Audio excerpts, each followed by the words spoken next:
आधुनिक भारत का इतिहास, मॉडर्न हिस्ट्री ऑफ इंडिया। इससे पिछली वीडियो में हम मध्यकालीन भारत का संपूर्ण इतिहास देख चुके हैं, जहां पर लास्ट में अंग्रेजों ने पेशवा के पद को समाप्त कर दिया था और बाजीराव द्वितीय को पुणे से हटाकर कानपुर के निकट बिठूर में पेंशन पर जीने के लिए भेज दिया था। और उसके बाद जब अंग्रेज पेशवा के पद को समाप्त करते हैं और बाजीराव द्वितीय को भेज देते हैं, तो उसके बाद जो आधुनिक भारत है, तो आधुनिक भारत की नींव जो है वह उत्तरकालीन मुगल सम्राट से ही डल जाती है। अब उत्तरकालीन मुगल सम्राट वो हैं जो औरंगजेब के बाद शासन करते हैं। औरंगजेब का पुत्र होता है बहादुर शाह, जो कि उत्तरकालीन मुगल सम्राट में ही आते हैं। मोहम्मद शाह भी उत्तरकालीन मुगल सम्राट में आता है। आलमगीर द्वितीय आता है, शाह आलम द्वितीय भी आता है, अकबर द्वितीय भी आता है उत्तरकालीन मुगल सम्राट में। तो इस प्रकार से हम देखेंगे कि जब बहादुर शाह जफर 1837 से 1857 तक रहता है, तो वह उत्तरकालीन मुगल सम्राट में ही आता है। इसके बाद हम आगे चलेंगे, देखेंगे कि यूरोपीय कंपनियों का आगमन होता है भारत में और फिर उसके बाद अंग्रेज़ों का आधिपत्य हो जाता है बंगाल पर। फिर अंग्रेज मैसूर से संबंध स्थापित करते हैं। फिर सिख एवं अंग्रेज़ों के बीच में कुछ लड़ाइयाँ होती हैं। फिर ब्रिटिश कंपनी के गवर्नर जनरल इंडिया में आते हैं। तो कौन कौन से गवर्नर जनरल भारत आए और उन्होंने क्या क्या कार्य किए, ये सभी हम देखेंगे।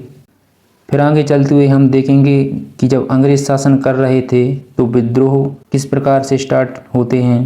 जो अंग्रेजी शासन चलता है उसके विरुद्ध कुछ विद्रोह स्टार्ट हो जाते हैं। तो कौन सा विद्रोह कहाँ से स्टार्ट हुआ, हम ये भी देखेंगे। और आगे चलते हुए हम देखेंगे 1857 ईस्वी की क्रांति। 1857 ईस्वी की क्रांति कैसे हुई, कैसे इसकी स्टार्टिंग होती है। और आगे चलकर हम देखेंगे भारत का स्वतंत्रता संघर्ष, कि भारत कैसे स्वतंत्र होने के लिए संघर्ष कर रहा था। भारत के जो क्रांतिकारी थे वह किस प्रकार से संघर्ष कर रहे थे, वो देखेंगे। फिर उसके बाद कौन कौन से संगठन होते हैं और संस्थाएं होती हैं जो इन सब में महत्वपूर्ण भूमिका निभा रही होती हैं। कौन कौन से आंदोलन चल रहे थे उस टाइम पर, राष्ट्रीय आंदोलन कौन कौन से थे। और इसी 1857 की क्रांति के समय भारत के कुछ महान शहीद थे, वो भी हम देखेंगे। और फिर आगे चलते हुए हम देखेंगे उपाधि प्राप्तकर्ता एवं दाता, कांग्रेस अधिवेशन कब हुए एवं कहाँ पर हुए, ब्रिटिश कालीन आयोग एवं समितियाँ। हम स्टार्ट करने वाले हैं उत्तरकालीन मुगल सम्राट से। उत्तरकालीन मुगल सम्राट में निम्नलिखित शासक आते हैं: बहादुर शाह, जहांदार शाह, फर्रुखसियर, मोहम्मद शाह, अहमद शाह, आलमगीर द्वितीय, शाह आलम, अकबर द्वितीय, बहादुर शाह जफर। ये सभी शासक उत्तरकालीन मुगल सम्राट में आते हैं। उत्तरकालीन मुगल सम्राट का मतलब है जो मुगलिया सल्तनत थी जिसके शासक थे औरंगजेब। औरंगजेब के बाद जो औरंगजेब का शासन था 1658 से 1707 ईस्वी तक। तो 1707 ईस्वी के बाद जितने भी शासक थे वह बहुत ही कम समय के लिए शासन करते हैं। तो उन सभी शासकों को हम उत्तरकालीन मुगल सम्राट में पढ़ते हैं। जो औरंगजेब था वह 1707 ईस्वी तक अपना शासन करता है। तो 1707 ईस्वी के बाद बहादुर शाह से शासन स्टार्ट होता है और बहादुर शाह जफर तक शासन चलता है 1857 तक। तो ये सभी शासक उत्तरकालीन मुगल सम्राट में आते हैं। चलिए देखते हैं उत्तरकालीन मुगल सम्राट से कौन कौन से प्रश्न अति महत्वपूर्ण हैं। किस उत्तरकालीन मुगल सम्राट को रंगीला बादशाह कहा जाता था? तो मोहम्मद शाह के लिए रंगीला बादशाह कहा जाता था। हैदराबाद की स्थापना किसने की थी? तो हैदराबाद की स्थापना की थी तुरानियों ने। अवध की स्थापना किसने की थी? तो अवध की स्थापना की थी ईरानियों ने। नादिर शाह किसके शासनकाल में दिल्ली पर आक्रमण करता है? तो नादिर शाह मोहम्मद शाह के शासनकाल में दिल्ली पर आक्रमण करता है। जब नादिर शाह आक्रमण करता है तो उस समय पर दिल्ली में मोहम्मद शाह शासन करता है। ईरान का नेपोलियन किसे कहा जाता है? तो ईरान का नेपोलियन नादिर शाह को कहा जाता है। नादिर शाह ने तख्ते ताऊस, जिसे मयूर सिंहासन कहा जाता है, तथा कोहिनूर हीरा किससे प्राप्त किया था? तो नादिर शाह ने मयूर सिंहासन एवं कोहिनूर हीरा शाहजहां से प्राप्त किया था। तख्ते ताऊस पर बैठने वाला अंतिम मुगल शासक कौन था? ये क्वेश्चन बहुत बार एग्जाम में पूछा जा चुका है कि तख्ते ताऊस यानी मयूर सिंहासन पर बैठने वाला अंतिम मुगल शासक कौन था? तो मोहम्मद शाह मयूर सिंहासन पर बैठने वाला अंतिम मुगल शासक था। पानीपत का तृतीय युद्ध किन के बीच होता है? तो जो पानीपत का तृतीय युद्ध होता है वह मराठा एवं अहमद शाह अब्दाली के बीच होता है। अंतिम मुगल सम्राट कौन था? तो अंतिम मुगल सम्राट था बहादुर शाह जफर। नेक्स्ट देखते हैं, हीरा महल का निर्माण किसने करवाया था? तो हीरा महल का निर्माण बहादुर शाह जफर ने करवाया था। मिर्ज़ा गालिब किसके दरबार में रहते थे? तो मिर्ज़ा गालिब बहादुर शाह जफर के दरबार में रहते थे। बहादुर शाह जफर का शासनकाल जो है वह रहा था 1837 से 1857 ईस्वी तक। भारत में यूरोपीय कंपनियों का आगमन। अब हम देखते हैं यूरोपीय कंपनियों का आगमन भारत में किस प्रकार से हुआ था और कौन कौन सी कंपनियां आईं, और भारत में प्रथम पुर्तगाली वायसराय बनकर कौन आया था? तो भारत में प्रथम पुर्तगाली वायसराय बनकर फ्रांसिस्को द अल्मेडा आया था।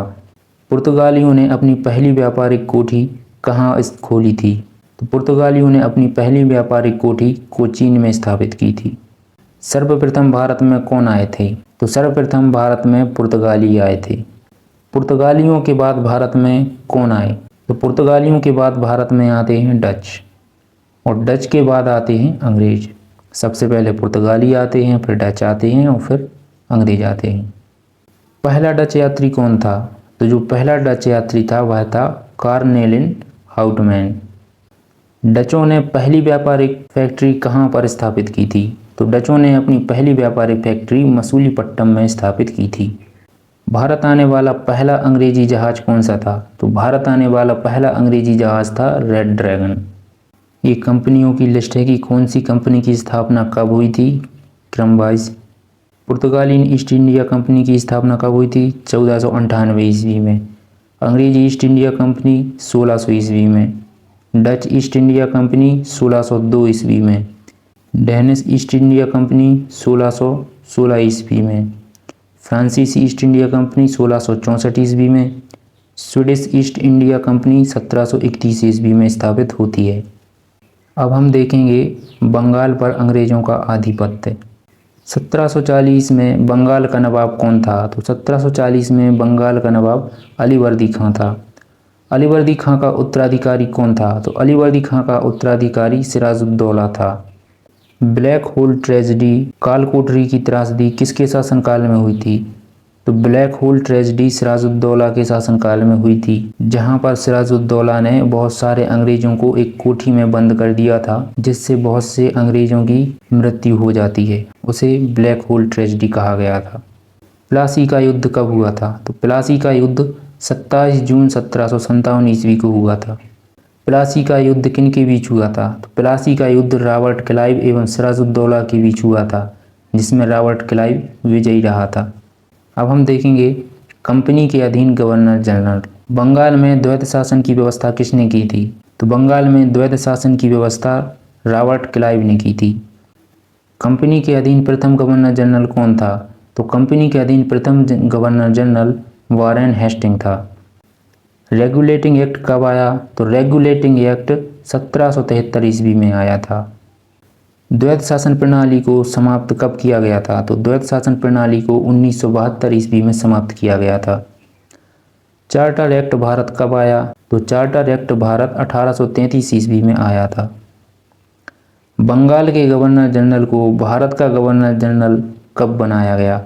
एक क्वेश्चन बहुत ही इम्पोर्टेंट है कि बंगाल के गवर्नर जनरल को भारत का गवर्नर जनरल कब बनाया गया? तो इसका आंसर है 1833 ईस्वी। 1833 ईस्वी में बंगाल के गवर्नर जनरल को भारत का गवर्नर जनरल नियुक्त कर दिया जाता है।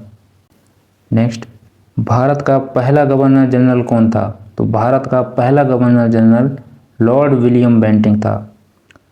बंगाल का प्रथम गवर्नर जनरल कौन था? तो बंगाल का प्रथम गवर्नर जनरल वारेन हेस्टिंग था। सती प्रथा को समाप्त किसने किया था? तो सती प्रथा को समाप्त विलियम बेंटिक ने किया था। किसकी अनुशंसा पर अंग्रेजी को शिक्षा का माध्यम बनाया गया? मैकाले की अनुशंसा पर अंग्रेजी को शिक्षा का माध्यम बनाया गया था। रविवार की छुट्टी की शुरुआत कब हुई थी? तो रविवार की छुट्टी की शुरुआत 1843 में हुई थी। कंपनी द्वारा नियुक्त अंतिम गवर्नर जनरल कौन था? तो अंतिम गवर्नर जनरल था लॉर्ड कैनिंग, जिसे कंपनी ने नियुक्त किया था। नेक्स्ट, ब्रिटिश अधीन नियुक्त भारत का प्रथम वायसराय कौन था? तो भारत का प्रथम वायसराय था लॉर्ड कैनिंग।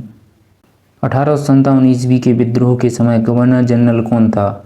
तो 1857 ईस्वी के समय गवर्नर जनरल कैनिंग था। किस अधिनियम के तहत मुगल सम्राट के पद को समाप्त कर दिया गया था? तो भारत शासन अधिनियम 1858 के तहत मुगल सम्राट के पद को समाप्त कर दिया गया था। भारत में प्रथम जनगणना 1872 में किसके कार्यकाल में हुई थी? तो भारत में प्रथम जनगणना लॉर्ड मेयो के कार्यकाल के समय होती है। रॉलेट एक्ट 1919 किसके कार्यकाल में पारित हुआ था? तो रॉलेट एक्ट लॉर्ड चेम्सफोर्ड के कार्यकाल में पारित हुआ था। भारत विभाजन के समय गवर्नर जनरल कौन था? तो भारत विभाजन के समय गवर्नर जनरल लॉर्ड माउंटबेटन था। तो अब हम देखेंगे अंग्रेजी शासन के विरुद्ध महत्वपूर्ण विद्रोह। कौन से विद्रोह हैं, कहाँ पर हो रहे थे और उसके नेता कौन थे? खासी विद्रोह, खासी विद्रोह का क्षेत्र था असम और नेता थे तीरथ सिंह। नील विद्रोह, नील विद्रोह का क्षेत्र था बंगाल बिहार और इसके नेता थे तिरुथ सिंह। संताल विद्रोह, संताल विद्रोह का क्षेत्र था बंगाल बिहार, इसके नेता थे सिंधु कान्हू। मुंडा विद्रोह, मुंडा विद्रोह का क्षेत्र था झारखंड, इसके नेता थे बिरसा मुंडा। नेक्स्ट, अब हम देखेंगे 1857 ईस्वी की क्रांति। मंगल पांडे को फांसी कब दी गई? तो मंगल पांडे को फांसी 8 अप्रैल 1857 ईस्वी को दी गई थी और यहीं से 1857 ईस्वी की क्रांति की शुरुआत हो जाती है। 1857 ईस्वी की क्रांति को भारत का प्रथम स्वतंत्रता संग्राम किसने कहा था? तो 1857 की ईस्वी की क्रांति को भारत का प्रथम स्वतंत्रता संग्राम बी.डी. सावरकर ने कहा था। बहादुर शाह जफर कहाँ से क्रांति का विद्रोह कर रहे थे? तो बहादुर शाह जफर दिल्ली से क्रांति का विद्रोह कर रहे थे। नाना साहब एवं तात्या टोपे कहाँ से नेतृत्व कर रहे थे? तो नाना साहब एवं तात्या टोपे कानपुर से नेतृत्व कर रहे थे। झांसी से कौन नेतृत्व कर रहा था? तो झांसी से रानी लक्ष्मीबाई नेतृत्व कर रही थी 1857 ईस्वी की क्रांति में। तात्या टोपे का वास्तविक नाम क्या था? तो तात्या टोपे का वास्तविक नाम था रामचंद्र पांडुरंग। तात्या टोपे को फांसी कब दी गई? तो तात्या टोपे को फांसी 18 अप्रैल 1859 को दी गई थी। बंगाल विभाजन के समय गवर्नर जनरल कौन था? तो बंगाल विभाजन के समय गवर्नर जनरल लॉर्ड कर्जन थे। बंगाल विभाजन की घोषणा कब की गई थी? तो बंगाल विभाजन की घोषणा 20 जुलाई 1905 को की गई थी। बंगाल विभाजन के विरोध में स्वदेशी आंदोलन की घोषणा कब की गई थी? तो बंगाल विभाजन के विरोध में स्वदेशी आंदोलन की घोषणा 7 अगस्त 1905 को की गई थी। बंगाल विभाजन कब किया गया था? तो बंगाल विभाजन 16 अक्टूबर 1905 को किया गया था। नेक्स्ट, भारत का स्वतंत्रता संघर्ष। अब हम भारत के स्वतंत्रता संघर्ष देखेंगे। पहली बार स्वराज की मांग किसने की थी? तो पहली बार स्वराज की मांग की थी दादा भाई नौरोजी ने। स्वराज की मांग कब की गई? तो स्वराज की मांग की गई थी 1906 ईस्वी में। कांग्रेस दो दलों में गरम दल एवं नरम दल में विभाजित कब हुई थी? तो कांग्रेस गरम दल एवं नरम दल में 1907 में सूरत अधिवेशन में विभाजित होती है। तूफानी हिंदू किसे कहा जाता है? तो तूफानी हिंदू स्वामी विवेकानंद को कहा जाता है। एनी बेसेंट भारत कब आई थी? तो एनी बेसेंट भारत 16 नवंबर 1893 में भारत आई थी। खुदीराम बोस का जन्म कहाँ हुआ था? खुदीराम बोस का जन्म हबीबपुर पश्चिम बंगाल में हुआ था। खुदीराम बोस को फांसी कब दी गई थी? तो खुदीराम बोस को फांसी 11 अगस्त 1908 में दी गई थी। मुस्लिम लीग का गठन कब हुआ था? तो मुस्लिम लीग का गठन 30 दिसंबर 1906 को हुआ था। इंडिया गेट का निर्माण लॉर्ड हार्डिंग ने किसके स्वागत में करवाया था? तो इंडिया गेट का निर्माण लॉर्ड हार्डिंग ने इंग्लैंड के सम्राट जॉर्ज पंचम एवं मैरी के स्वागत में करवाया था। दिल्ली भारत की राजधानी कब बनती है? तो दिल्ली को भारत की राजधानी 1912 में बनाया जाता है। गदर पार्टी की स्थापना किसने की थी? तो गदर पार्टी की स्थापना लाला हरदयाल ने की थी। महात्मा गांधी को केसर हिंद की उपाधि किसने दी थी? तो महात्मा गांधी को केसर हिंद की उपाधि अंग्रेज सरकार ने दी थी। कांग्रेस के दोनों दलों में एकता किस अधिवेशन में होती है? तो कांग्रेस के दोनों दलों में एकता कांग्रेस के लखनऊ अधिवेशन में होती है। पूना में होम रूल लीग की स्थापना किसने की थी? तो पूना में होम रूल लीग की स्थापना बाल गंगाधर तिलक ने की थी। मद्रास में होम रूल लीग की स्थापना किसने की थी? तो मद्रास में होम रूल लीग की स्थापना एनी बेसेंट ने की थी।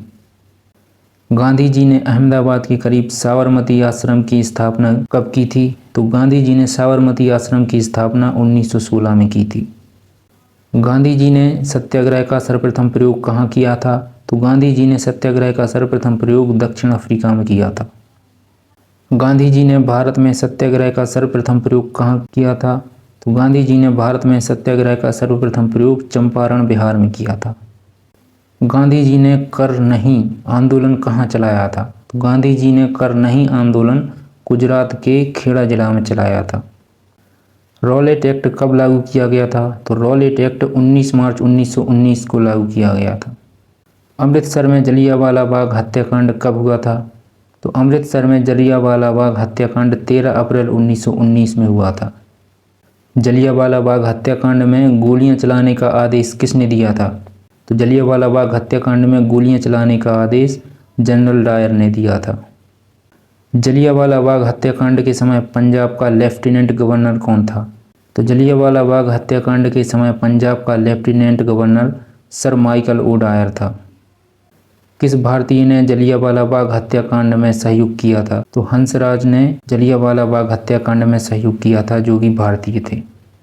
जलियांवाला बाग हत्याकांड के विरोध में महात्मा गांधी जी ने कौन सी उपाधि लौटा दी थी? तो जलियांवाला बाग हत्याकांड के विरोध में गांधी जी ने केसर हिंद की उपाधि लौटा दी थी। जलियांवाला बाग हत्याकांड के विरोध में रविंद्रनाथ टैगोर ने कौन सी उपाधि लौटा दी थी? तो जलियांवाला बाग हत्याकांड के विरोध में रविंद्रनाथ टैगोर ने सर की उपाधि लौटा दी थी। जलियांवाला बाग किस व्यक्ति की संपत्ति थी? तो जलियांवाला बाग जल्ली नामक व्यक्ति की संपत्ति थी। खिलाफत दिवस कब मनाया गया था? तो खिलाफत दिवस 19 अक्टूबर 1919 को मनाया गया था। गांधी जी ने असहयोग आंदोलन कब प्रारंभ किया था? तो गांधी जी ने असहयोग आंदोलन 1 अगस्त 1920 में प्रारंभ किया था। गांधी जी ने असहयोग आंदोलन किसके विरोध में प्रारंभ किया था? तो गांधी जी ने असहयोग आंदोलन रॉलेट एक्ट के विरोध में प्रारंभ किया था। चौरा चौरी नामक घटना कब घटित हुई थी? तो चौरा चौरी नामक घटना 5 फरवरी 1922 में घटित हुई थी। गांधी जी ने असहयोग आंदोलन किस घटना के बाद स्थगित कर दिया था? तो गांधी जी ने असहयोग आंदोलन चौरा चौरी घटना के बाद में स्थगित कर दिया था। गांधी जी कितनी बार कांग्रेस के अध्यक्ष चुने गए? ये क्वेश्चन भी कई बार रिपीट हुआ है। तो गांधी जी कांग्रेस के अध्यक्ष कितनी बार चुने गए? केवल 1 बार। गांधी जी कांग्रेस के अध्यक्ष कब चुने गए? तो गांधी जी कांग्रेस के अध्यक्ष 1924 में चुने गए थे। गांधी जी कांग्रेस के अध्यक्ष किस अधिवेशन में चुने गए थे? तो गांधी जी कांग्रेस के अध्यक्ष बेलगांव अधिवेशन में चुने गए थे। काकोरी कांड घटना कब हुई थी? तो काकोरी कांड घटना 9 अगस्त 1925 में हुई थी। पहले मुसलमान क्रांतिकारी कौन थे? तो पहले मुसलमान क्रांतिकारी अशफाक उल्लाह खां थे। साइमन कमीशन भारत कब आया? तो साइमन कमीशन 3 फरवरी 1928 को भारत आया। व्हाइटमैन कमीशन के नाम से किसे जाना जाता है?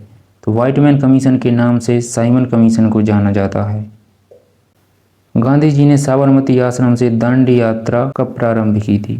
तो गांधी जी ने साबरमती आश्रम से दांडी यात्रा 12 मार्च 1930 को प्रारंभ की थी।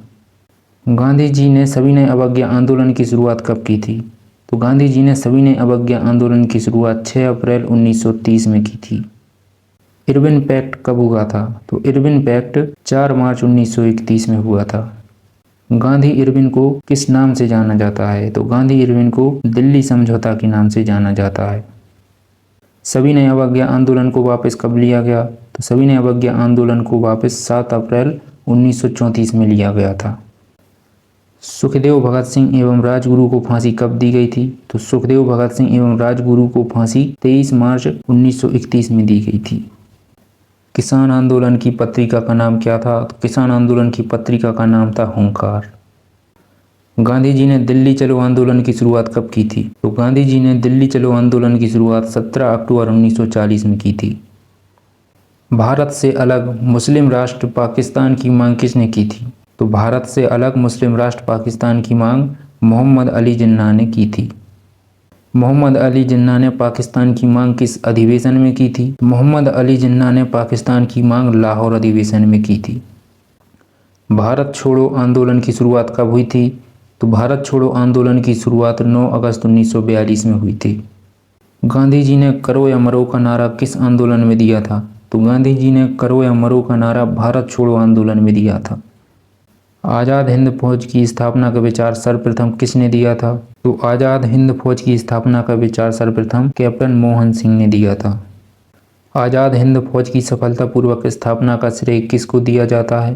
तो आज़ाद हिंद फौज की सफलतापूर्वक स्थापना का श्रेय रास बिहारी बोस को दिया जाता है।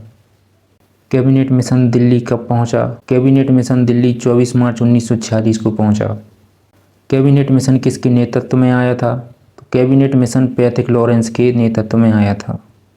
देश के विभाजन की योजना को स्वीकृति कब मिली? तो देश के विभाजन की योजना को स्वीकृति 14 जून 1947 को मिली।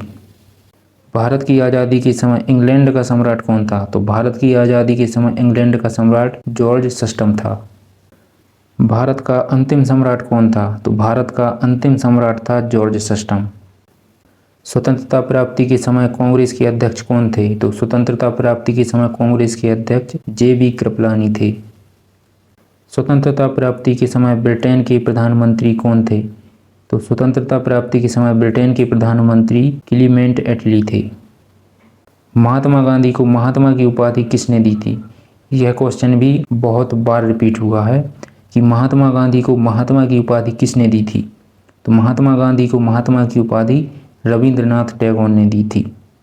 देखिए फ्रेंड्स, जितने भी क्वेश्चन हैं बहुत ही इम्पोर्टेंट और सिलेक्टेड लिए हैं मैंने, तो आप इनको ध्यान से सुनिए। गांधी जी को राष्ट्रपिता की उपाधि किसने दी थी? तो गांधी जी को राष्ट्रपिता की उपाधि सुभाष चंद्र बोस ने दी थी। वल्लभ भाई पटेल को सरदार की उपाधि किस सत्याग्रह में दी गई? तो वल्लभ भाई पटेल को सरदार की उपाधि बारदौली सत्याग्रह में दी गई। भारत के पितामह किसे कहा जाता है? तो भारत के पितामह दादा भाई नौरोजी को कहा जाता है। Grand old man of India किसे कहा जाता है? Grand old man of India दादा भाई नौरोजी को कहा जाता है। यह क्वेश्चन भी बहुत बार रिपीट हो चुका है। बिना ताज का बादशाह किसे कहा जाता है? तो बिना ताज का बादशाह सुरेंद्रनाथ बनर्जी को कहा जाता है।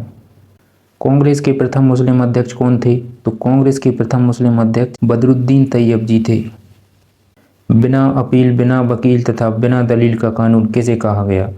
तो बिना अपील, बिना वकील, बिना दलील का कानून रॉलेट एक्ट को कहा गया। तीनों गोलमेज सम्मेलनों में भाग लेने वाले भारतीय नेता कौन थे? तो डॉक्टर भीमराव अंबेडकर तीनों गोलमेज सम्मेलनों में भाग लेने वाले भारतीय नेता थे। चैनल को सब्सक्राइब कीजिए और शेयर जरूर कीजिए। Thank you.